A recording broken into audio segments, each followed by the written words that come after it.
Привет, с вами Лила Мун, актриса фильмов для взрослых. Самый популярный вопрос к актрисам фильмов для взрослых – как же они в эти фильмы для взрослых попали? И так уж вышло, что я та самая актриса, которая вам сегодня об этом расскажет. Сразу хочу сказать, что это не руководство к действию, не призыв.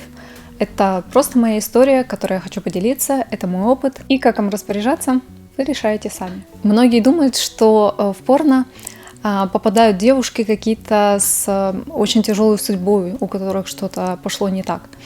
У меня из самого тяжелого, наверное, был брак, который закончился разводом. В 2014 году я развелась. На тот момент я жила в Красноярске, работала мастером маникюра. В 2015 году я поняла, что мне в Красноярске жить больше не интересно. Этот город для меня маленький, там никаких перспектив. Плюс всегда есть возможность встретиться со своим бывшим мужем, что меня не радовало. Поэтому я твердо решила переезжать. В 2016 году я переезжаю в Санкт-Петербург. На тот момент я не хочу никаких отношений, тем более я не хочу замуж. Спустя какое-то время ко мне приезжает друг. В Питере лето, классная погода, и он приглашает меня на кинки-вечеринку. На тот момент я даже еще не знала, что это такое. Он мне рассказывает о том, что в Питере очень часто проходят такие вечеринки. Туда приходят люди в основном, которые находятся в полиаморных отношениях. Это значит, что каждый в этой паре может встречаться с кем-то другим, с другим партнером, но при этом они как бы могут даже быть семьей. Итак, он пригласил меня пойти с ним, как его девушка, чтобы составить ему пару. Если честно, я не очень хотела идти, но он вскользь сказал, что там будет парень, который снимает порно, и, возможно, меня это заинтересует. Меня это действительно заинтересовало, поэтому я решила составить его компанию. И вот так я познакомилась с Жаном Мари.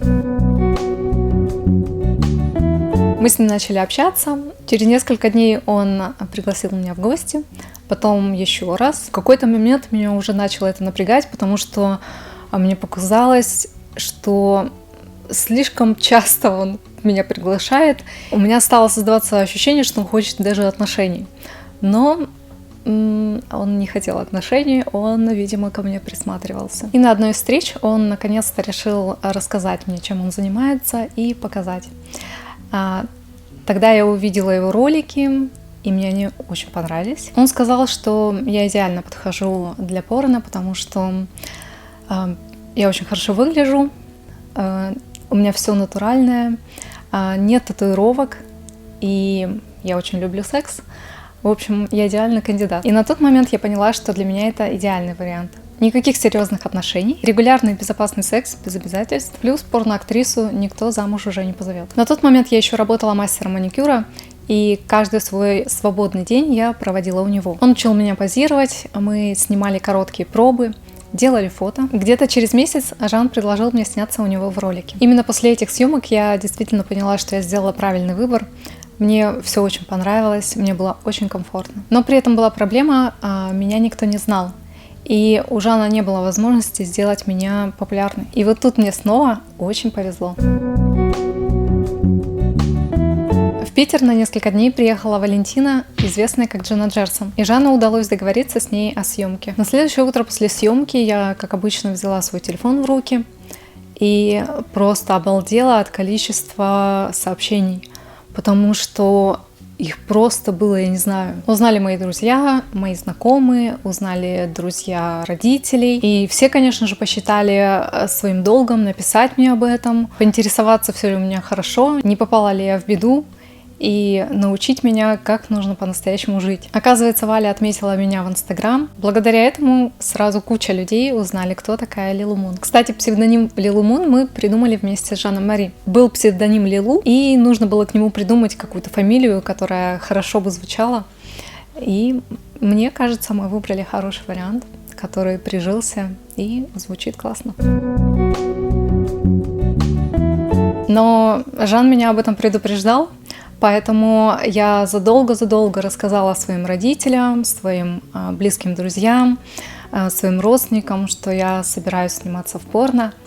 И поэтому, когда всякие с камеры начинали писать, а вот у вас там дочь занимается порно, или моей сестре писали, что вы знаете, чем она занимается, они такие, да, знаем, любим, ценим. и поддерживаем. Забавно, что, видимо, Валя разглядела какой-то во мне потенциал и поделилась со мной контактами студий, агентств и продюсеров. Она много рассказала мне о том, как выбирать съемки, и пригласила меня в Будапешт. Весной 2017 года мы с Жанной Мари спланировали мою первую поездку в Европу, чтобы я впервые снялась в профессиональных студиях. Но это уже совсем другая история. Ведь в этих поездках я познакомилась с Рокко Сиффредди, Черри Кис, с Аполлонией, Сашей Роуз и многими другими. Возможно, я когда-нибудь здесь об этом тоже расскажу. Сейчас я на самом деле понимаю, что вряд ли я бы повторила свою карьеру. Рынок очень изменился. На данный момент для того, чтобы попасть в порно, вообще не обязательно искать какие-то студии, каких-то продюсеров. Сейчас куча сайтов, появился OnlyFans, на которых вы просто можете зарегистрироваться и снимать свой контент со своим партнером. Не надо никуда ездить. И тем не менее, это абсолютно разные карьеры. То, что дали мне съемки на студиях, никогда этот опыт не даст обычный OnlyFans или Pornhub, например. И я думаю, что студии никогда не перестанут быть студиями.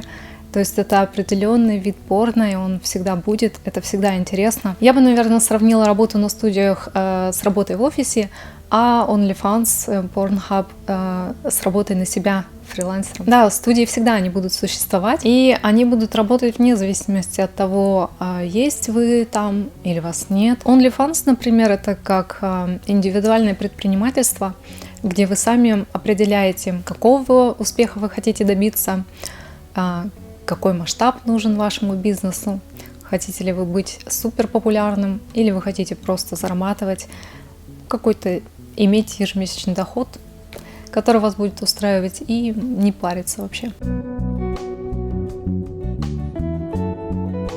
Если у вас вдруг есть мысли о том, что вы хотите пойти в порно, вам стоит знать очень важные вещи. Во-первых, вы должны сразу сказать своим родным, потому что они в любом случае узнают, в любом. Это практически невозможно скрыть. Поэтому хорошо подумайте, прежде чем начинать, потому что достаточно сложно бывает завести потом семью или детей. Не знаю, вообще адаптироваться к обычной какой-то жизни. Поэтому прежде чем выбрать эту профессию, я вам советую хорошенько подумать, потому что эта профессия коснется не только вас, она касается всех ваших близких людей. Подписывайтесь на все мои соцсети, ссылочки я оставлю внизу. До следующих выпусков. Пока-пока.